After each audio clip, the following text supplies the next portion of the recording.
ბაქია კურდღელი. იყო ერთი კურდღელი. მეტსახელად ბაქია. ისეთი ლოთი წყლის მაგივრადაც არ აღსვამდა, რომ დათვრებოდა, ტრაბახს მოხვებოდა, სიტყვებს სულ ბუქსა და კორიანტელს აუყენებდა. რა სჯობია მზას უფრას, მარტო ზარი შემოჰკარდა მიუჯექი. ჩაიცინებდა ყურცქვითა, უკანა თათებზე შედგებოდა და ყანწებზე ცლიდა. ნათესავებს ჭირვით ეჯავრებოდათ ყურცქვითა, ერიდებოდნენ მის სტუმრობას, მაგრამ რა უნდა ეკნათ? სოფლიდან ხომ ვერ აიყრებოდნენ. ხოდა ბაქიაც დღედაღა მათი საცერვარცლის შემკურე იყო. თვითონ რომ შრომა ესიგდილებოდა, მუქთა ლუკოს ისე გადაუძახებდა პირში, ერთხელ თვალებს არ დაახამხამებდა. რა ფახი პუხარ ამახარ? თავის ქება მწვანე კიდრა და ცარყიფს არ გაგიგონია?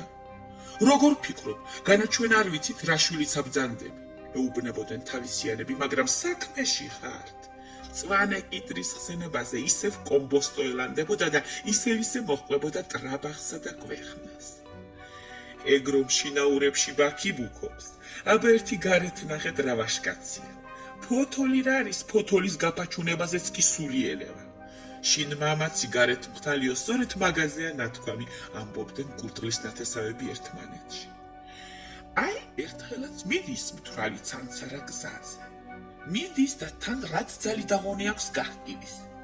ეს ქვეყანა სამეფოა, მე მეფე ვარ. ეს ქვეყანა სამეფოა, მე მეფე ვარ. სად იყო, სად არა? ამ დროს წიდან ლომი გამოვიდა. კურდღლისაკენ მოუხვია და ერთი მაგრა დაიღრიალა. რაო, რას ჩხიპინე? ვინ არის მეფე?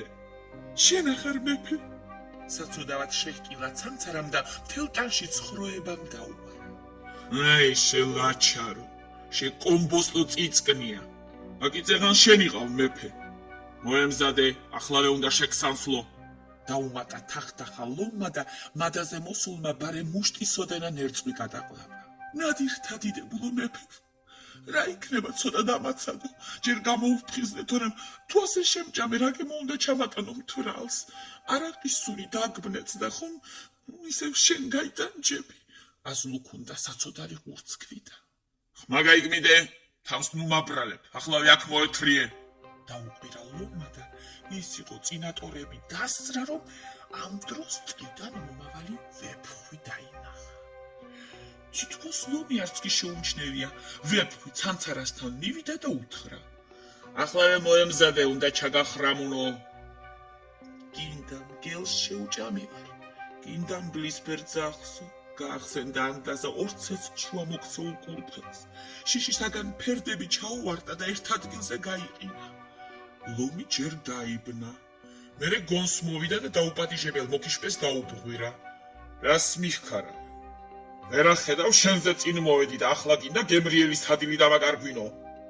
ახლავე შენს გზაზე წაეთრიე, თორემ გიჩვენებ როგორ უნდა თავხედობა. შენ თვითონ წაეთრი აქედან, შეჰპირა ვეფხვმა.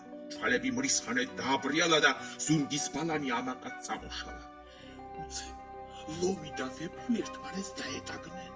იბრძვიან, მაგრამ რა სიბრძვიან, გლეჯენ და ფლეთენ ერთმანეთს. არის ერთი ბრძღვინვა და ორომტრიალი, ხან ვეფხვია ქვეშ, ხან ლომი.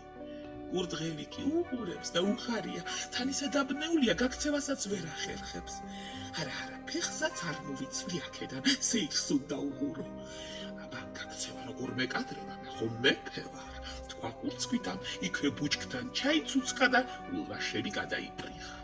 უყურა ყურცქვითამ სეირს, უყურა და მასობაში ჩაეძინა კიდეც.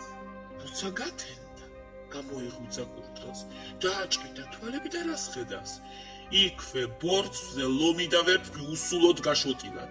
ირგვლივ მათი ტყავის ნაფლეთები ყრია, ბუჩქები და ბალახები სულ სისხლითაა მოსვრილი. თუი, შევარცხვინე მთვრალი კაცი, თქვა ყურცქვითა. ამ ხელა მხეცები შემომკვდომია წუხელ და განამახსოვს. მგონი ურჩობა მკადრეს და ეს საცოდაები იმიტომ დასაჭე. არა, ხომ თხარი მეფე ვარ და ჩემთან ხუმრობა არც ისი ადვილია მეთქი. არ გაიგონი, სახია მაგაცე, ყველას ასე მოუვა, ვინც ჩემს მეფობას არ იზამებს. აბა ერთი მივალ, თითო სილას კიდევ გავაწნავ, რომ მკვდრებსაც ახსოვდეთ და საიქიოშიც არ განიბედონჯი უტობა. კურდღელი მივიდა ლომთან, მაგრამ ლომის დაღრეჯილ კბილებს რომ შეხედა, ვაიმე მიღრენსო, ერთი კი შეჰკივლა და ჰერი მოკურცხლა ტყისაკენ. ბაქი ცოცხალ ლომს რას უზამდა, როდესაც მკვდარმაც კი დაიფრინა.